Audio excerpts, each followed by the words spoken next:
Reiniciamos. Entonces, decíamos, antes de avanzar, me había olvidado decirles que las reacciones adversas, que es algo que nos vamos a evaluar en todos los fármacos, además de los tipos de reacciones adversas, como hemos visto las comunes, tipo A, las idiosincráticas, tipo B, las reacciones adversas tienen una frecuencia y de acuerdo a eso también están clasificadas. Entonces tenemos muy frecuentes,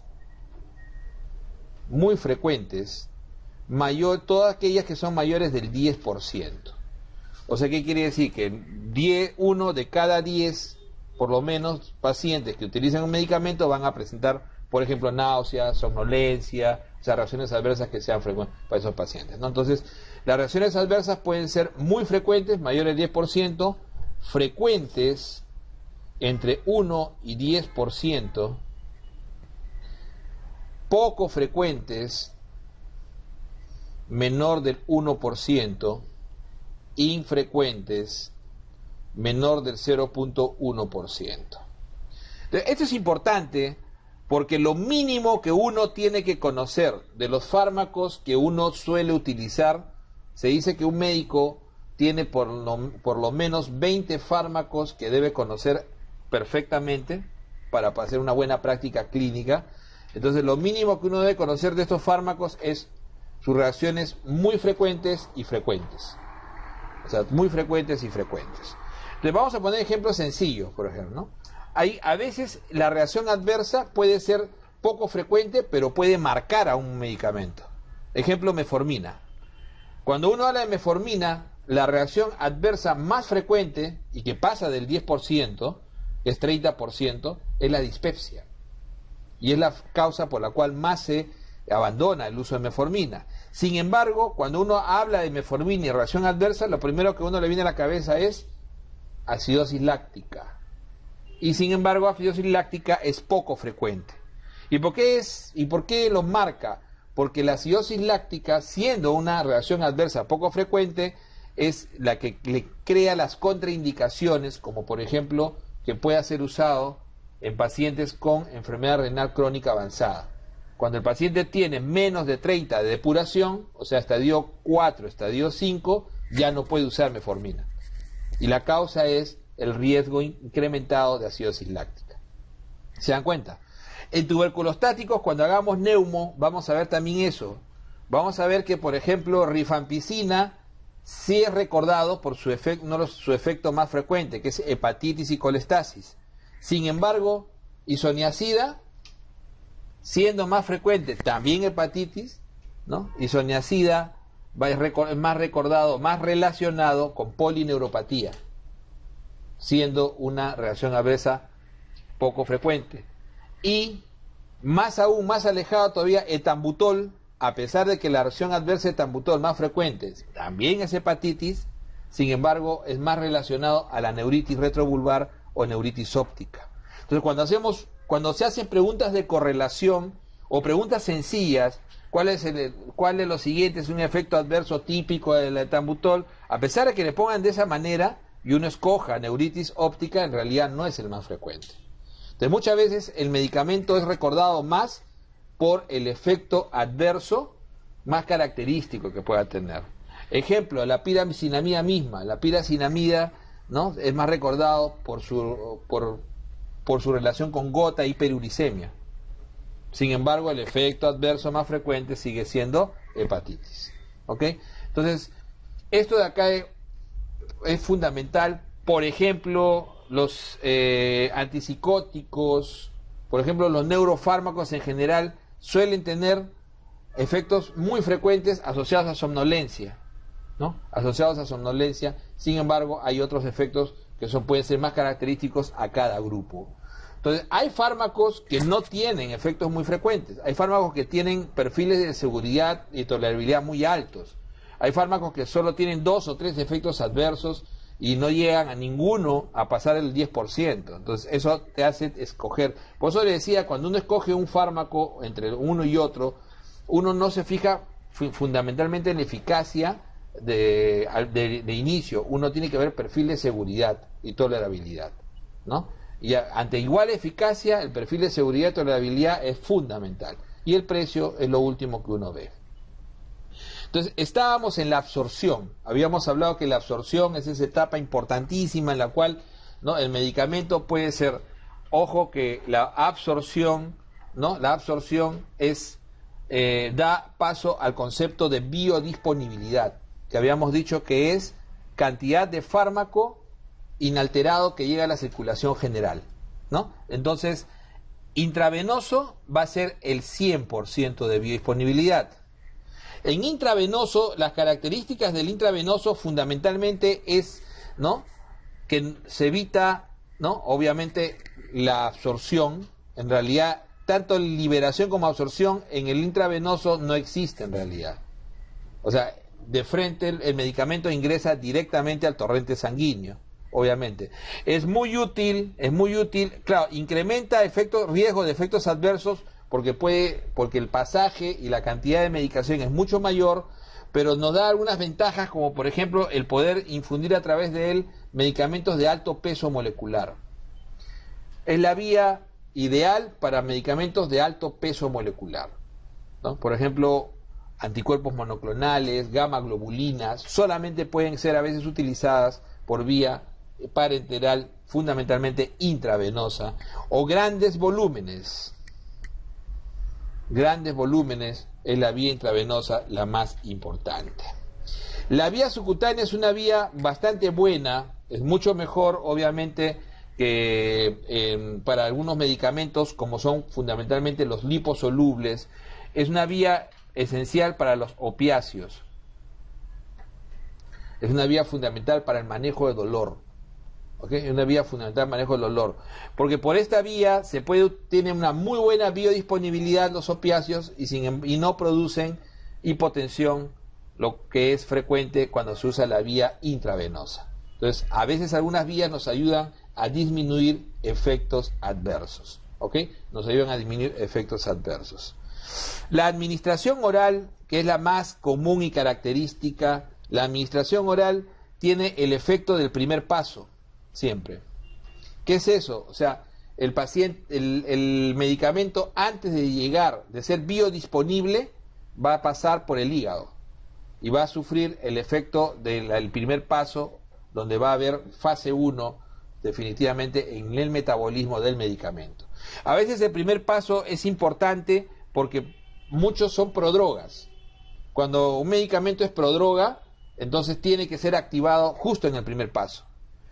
Pero muchos medicamentos en el primer paso sufren la inactivación de un porcentaje importante de la droga. Entonces también hay que tener en cuenta eso, ¿no? Entonces el efecto del primer paso puede inactivar, y generalmente suele inactivar en la mayor parte de los medicamentos, un porcentaje de la droga. Entonces, para una emergencia siempre tratamos de evitarnos el primer paso. Y eso solamente se logra a través de la vía sublingual. La vía sublingual es la única que evita el primer paso. Es la única que evita el primer paso en el 100% de los casos. ¿Ok? Entonces, ¿por qué evita el primer paso? Porque la vía sublingual, pregunta de examen clásica, desagua las venas sublinguales directamente en la cava superior. Por lo tanto, va directamente a la circulación general. ¿Ok? Entonces, de esa manera llega mucho más rápido, ¿no? El tiempo de acción es mucho más corto para que inicie el tiempo de acción y se evita el primer paso. Por lo tanto, toda droga que queramos usar por vía sublingual tiene que ser una droga activa. No puede ser una prodroga, si no, no tendría sentido.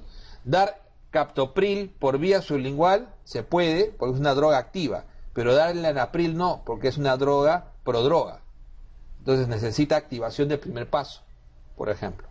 ¿Qué se suele dar por vía sublingual? Es muy importante en el Zika, por ejemplo. Y en el Zika, con el uso de nitroglicerina o los nitritos por vía sublingual, ¿no es cierto? Puede ser generalmente nitroglicerina o isorbide utilizada por vía sublingual. Es fundamental también en cardiología, también no solamente por los nitritos, sino por la aspirina o ácido acetil salicílico, que hoy en día también se usa por vía sublingual.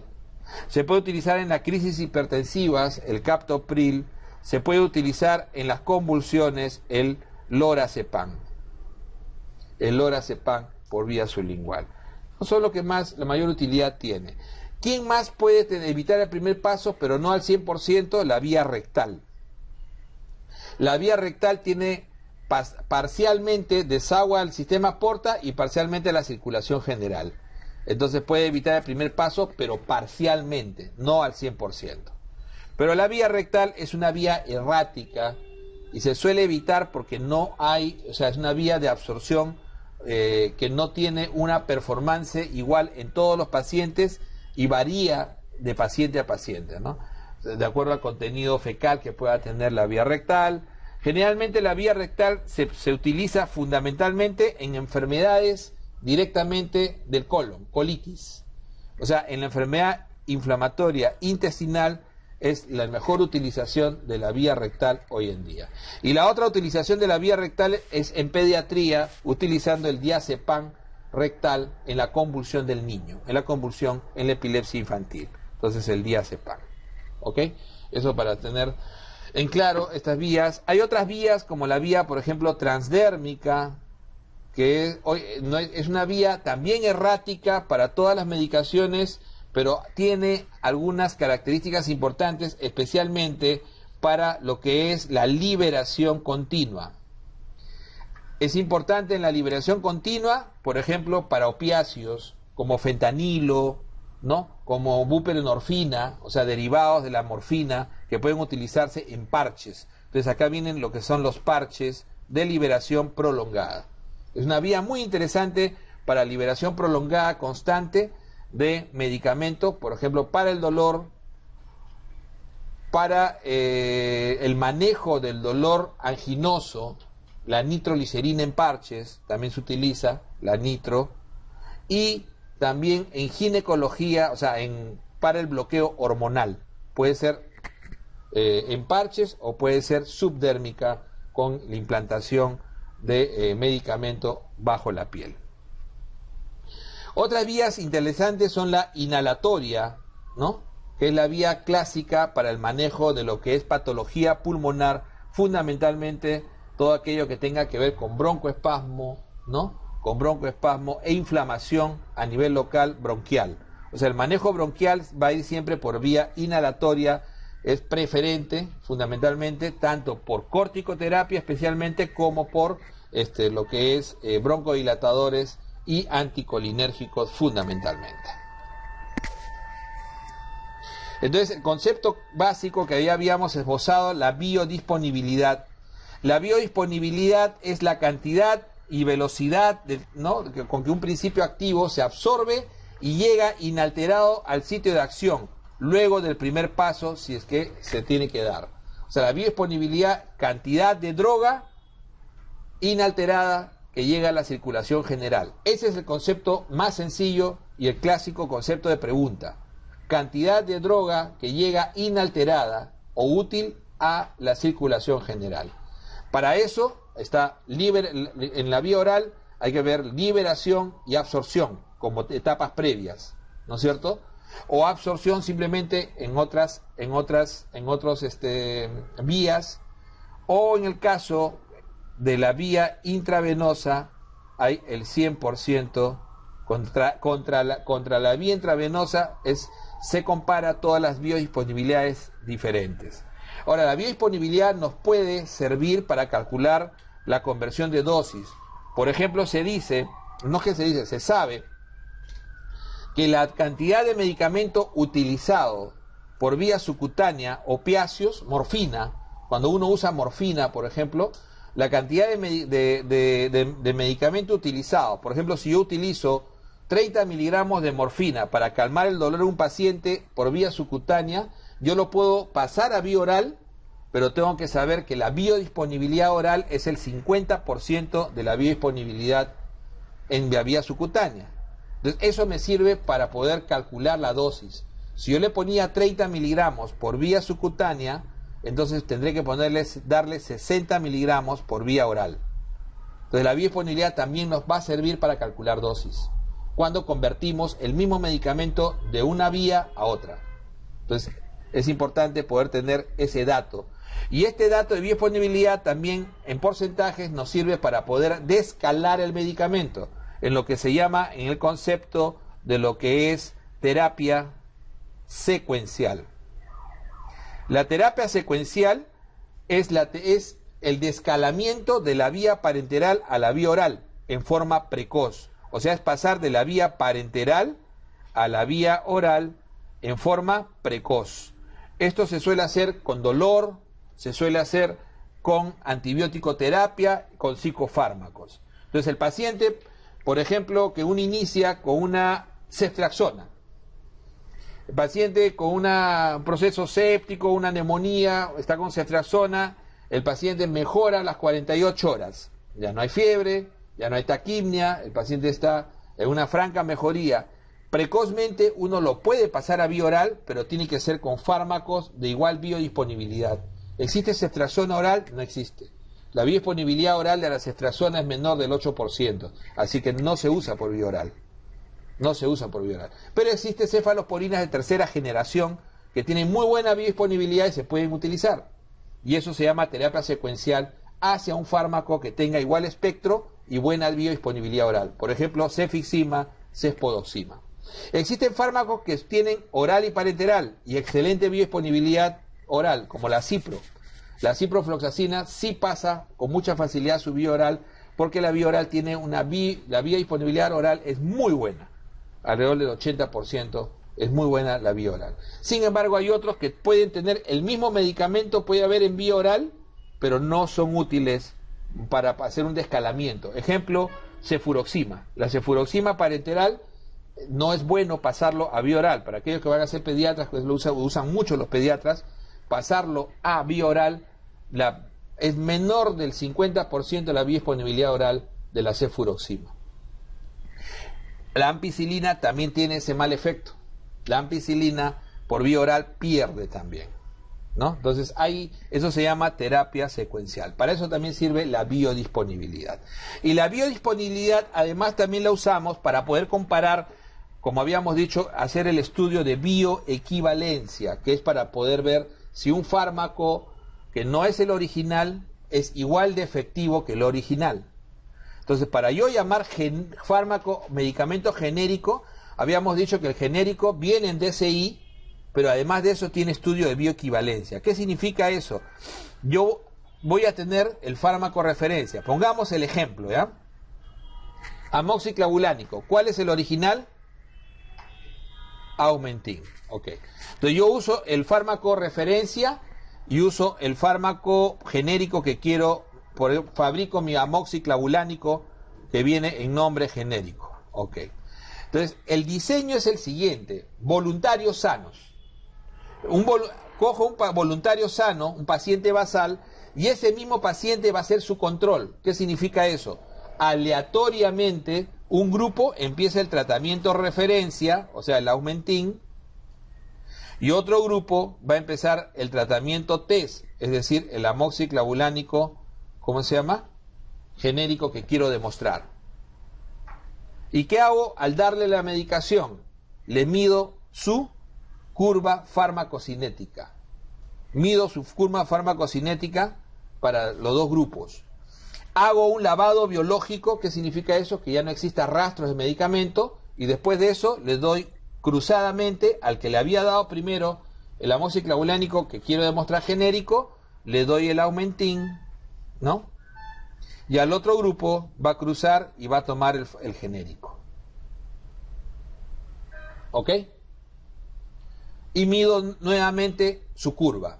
Entonces el mismo paciente tiene dos curvas. Tiene la curva de referencia y tiene la curva a testear. Y se hace una comparación entre las curvas. Y estas deben ser iguales en un intervalo de confianza del 90%. Eso significa que tienen igual efecto. Y eso demuestra bioequivalencia. Pregunta examen. Pero bueno, no les van a pedir que en un examen que expliquen todo el estudio, pues ya lo comprendimos. ¿Cuál es el concepto de bioequivalencia? Comparación de biodisponibilidades entre fármaco referencia y el fármaco a testear. O sea, es la comparación de biodisponibilidades para demostrar igual efecto. Es otro concepto. O sea, es la comparación de biodisponibilidades para demostrar igual efecto. Es el estudio que nos asegura que el efecto es real, es igual al que el estudio original. O sea, es el estudio que nos demuestra la calidad real del medicamento. ¿Ok? Los estudios de bioequivalencia se hacen básicamente con orales, no se hacen con parenterales, acuérdense de eso, básicamente se hacen para medicación oral. ¿Ok? Entonces es un estudio muy sencillo, es un estudio que se hace solamente en centros de referencia autorizados. En el Perú solamente está autorizado el INS a hacer estudios de bioequivalencia. Todos los reguladores del mundo hoy en día exigen estudio de bioequivalencia para que uno pueda decir que eso es fármaco genérico, o sea, medicamento genérico. En nuestro país no se sientan seguros porque el 10% nada más de los genéricos en el país tienen estudio de bioequivalencia, el 90% no, así que estamos en un mercado selvático de ese tipo. Pero definitivamente ustedes pueden preguntar, ¿no? Cuando tengan una prescripción, preguntar si ese tiene estudio de bioequivalencia. Interesante es que cada sujeto recibe los dos tratamientos y por lo tanto es su propio control. Eso se llama control biológico perfecto, porque cada uno es su propio control. Entonces el modelo biológico es igual, porque es el mismo paciente el que recibe los dos tratamientos. Y se compara solamente las curvas.